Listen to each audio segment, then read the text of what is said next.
Değerli arkadaşlar, herkese merhaba, hepiniz hoş geldiniz. İlk Bakış TV ekranlarındasınız.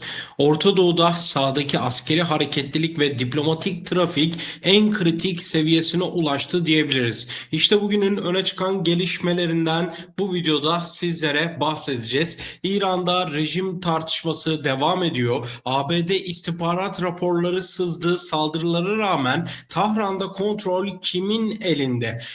Ve Kürt gruplar ile Trump'ın destekten vazgeçen son açıklaması ne anlama geliyor? Suriye'ye hava savunma takviyesiyle ilgili ABD'den çok önemli bir hamle var. Kuzeydoğu Suriye'deki Kasrak üssüne dev bir sevkiyat gerçekleştirdi ABD.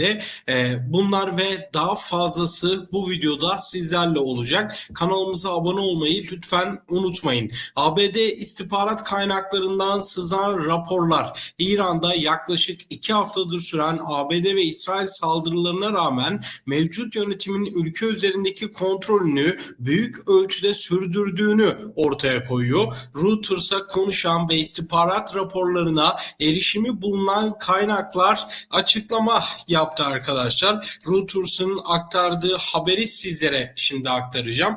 Rejimin çökme tehlikesiyle karşı karşıya olmadığını ve devlet mekanizmasının koordinasyon içinde çalışmaya devam ettiğini belirtti. Özellikle 28 Şubat'ta dini lider Ali Hamaney'in öldürülmesine rağmen İran'daki siyasi yapının dağılmadığı vurgulandı. Uzmanlar Meclisi'nin hafta başında Müçteba Hamaney'i yeni dini lider olarak ilan etmesi, geçiş sürecinin rejim tarafından kontrol edildiğinin bir kanıtı olarak raporlara yansıdı denildi. Ve bu süreçte aslında en dikkat çekici ve en çok tartışılan bir mesele Kürt grupların durumu. Yani Kürt gruplar ABD ve İsrail'e destek olacak mı, olmayacak mı? İşte ABD, yani Trump bu konuyla alakalı ilk başlarda açıklamalar, çağrılar yaptı. Daha sonra bunda bir geri adım attı arkadaşlar. Bu süreçte en dikkat çekici gelişme ise İranlı Kürt gruplar cephesinde yaşanıyor denildi Reuters'ın haberinde. 6 İranlı Kürt Partisi'nden oluşan koalisyonun parçası olan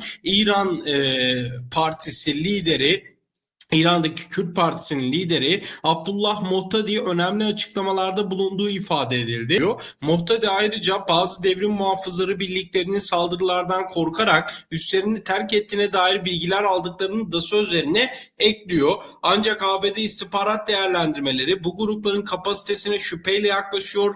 Raporlarda Kürt gruplarının hem silah hem de insan gücü bakımından İran güvenlik güçlerine karşı uzun süreli bir savaş yürütmekte yetersiz kalabileceği ifade ediliyor. Washington'daki yetkililerden silah ve zırhlı araç talebinde bulunan bu gruplara yönelik Donald Trump'ın tavrı ise netleşmiş durumda. Daha önce bu ihtimali desteklediğini belirten Trump, hatta hatırlarsanız harika olur gibi açıklamalar yapmıştı. Cumartesi günü yaptığı son açıklamada da bu grupların İran'a girmesini istemediğini ifade ederek geri adım attı. Bu açıklamalarından sonra farklı bir plan mı devreye giriyor sorularını da hemen akıllara getirdi aslında bu durum. Şimdi ABD Suriye'de de aslında önemli gelişmeler yaşanıyor. Suriye'deki entegrasyon süreci devam ederken İran, İsrail ve ABD üçgeni arasındaki savaş konuşulurken Amerika Birleşik Devletleri kendi üslerine takviyeler yapmaya devam ediyor. Bölgesel gerilimin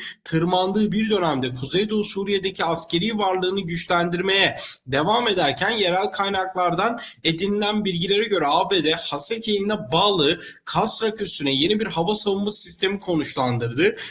Irak Federe Kürdistan bölgesinden hareket eden onlarca zırhlı araç ve askeri kamyondan oluşan dev bir konvoy bugün Kasrak üssüne ulaştı. Konvoyda taşınan en kritik ekipmanın hava savunma sistemleri olduğu bildirildi. Sevkiyat sırasında ABD'ye ait helikopterlerin bölge semalarında devriye gezerek konvoyu koruma altına alması da dikkat çekti. Ve Kasrak üssü ABD'nin bölgedeki en büyük askeri noktası konumunda bulunuyor. Ocak 2026'da bazı üslerden çekilme adımları atan ABD'nin stratejik öneme sahip Kasrak üssüne yaptığı bu son takviye bölgedeki bölgedeki savunma kapasitesini artırma stratejisinin bir parçası olarak görülüyor ve değerlendiriliyor. Tabii masada hala İran'a kara harekatı meselesi de var. Yani bu durumlar da hala tartışılan konular arasında ama bu her ne kadar işte zor olduğu söylense de hala da tartışılıyor. Diğer bir yandan Irak İslami Direnişi Suriye'deki yeni yönetime yönelik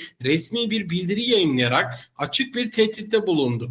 Yazılı açıklamada Suriye Başbakanı Ahmet Şara'dan eski ismi olan Jolani şeklinde bahsedilerek Lübnan üzerinden sert mesajlar verildi. Bildiride şu ifadeler kullanılıyor. ABD ve İsrail ile koordineli bir şekilde hangi gerekçeyle olursa olsun Lübnan topraklarına yönelik yapılacak her türlü hamle tüm direniş cephesine karşı savaş ilanı olarak kabul edilecektir. Grup Suriye'deki yeni otoritenin Lübnan'ın egemenliğini ihlal etmesi durumunda Suriye topraklarını açık bir savaş alanına çevireceklerini savundu. Irak İslami Direnişi daha önce Federal Kürdistan bölgesindeki stratejik tesisler ve Erbil Uluslararası Havalimanı'na düzenlenen saldırıları üstlenmesiyle biliniyor. Bu son uyarı İsrail'in Lübnan'daki operasyonlarını arttırdığı bir dönemde bölgedeki vekalet savaşlarının yeni bir boyuta evrilebileceğini gösteriyor. Ve son olarak da İran'dan bir açıklama geldi. Anlaşmaya hazırız açıklaması geldi ama barış için 3 şart, anlaşma için 3 şart sunuluyor. İran Cumhurbaşkanı Mesut Pezeşkiyan bölgedeki çatışmaların sona ermesi için Washington ve Tel Aviv yönetimine yönelik bir barış deklarasyonu yayınladı. Pezeşkiyan barışın ancak belirli şartlar altında mümkün olabileceğini vurgularken resmi kanallar üzerinden bilgilendirme yapıldı. Rusya Devlet Başkanı ve Pakistan Cumhurbaşkanı ile kritik telefon görüşmeleri gerçekleştirdiğini duyurdu. Görüşmelerde mevcut savaşın sorumlusu olarak direkt olarak ABD ve İsrail'i gösteren Pezeşkiyan krizin sona ermesi için şu 3 temel başlığı şartı sundu. Birincisi hakların tanınması.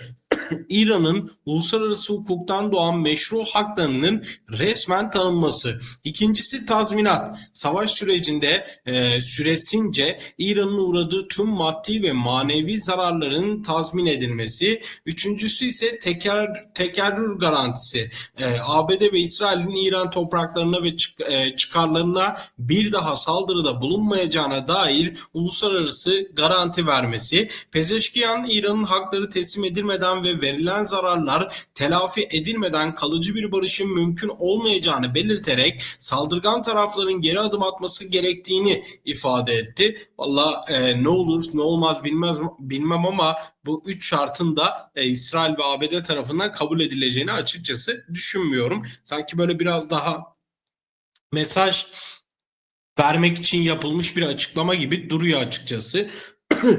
Değerli arkadaşlar, Orta Doğu'daki sıcak gelişmeleri en yalın haliyle sizlere aktarmaya devam ediyoruz. Bölgedeki askeri sevkiyatlar, askeri hareketlilik ve diplomatik resleşmeler önümüzdeki günlerin de aslında temel gündemi olmaya devam edecek gibi görünüyor. Biz daha çok işte ABD, İsrail, İran meselesini konuşacağız gibi, aynı zamanda işte entegrasyon meselesini daha çok tartışacağız gibi görünüyor açıkçası. Bakalım yani durum daha kötüleşmeden aslında bir orta yol, arayol bulunacak mı? Bunu göreceğiz ama bunun zor olduğunu şimdiden söyleyebiliriz. Neden? Çünkü direkt olarak zaten ABD işte Trump yapmış olduğu açıklamalarla net bir şekilde hiçbir şekilde İran'ın nükleer kapasitesinin olmasını istemiyor. Nükleer silaha kavuşmasını istemiyor ve aynı zamanda da İsrail'de zaten bu politikayı yürütüyor ki İsrail için durum aslında biraz daha da farklı. Yani sadece nükleer meselesi değil, biraz da kendilerinin yapmış olduğu açıklamalarla Orta Doğu'daki dengelerin tamamen değişmesi ve özellikle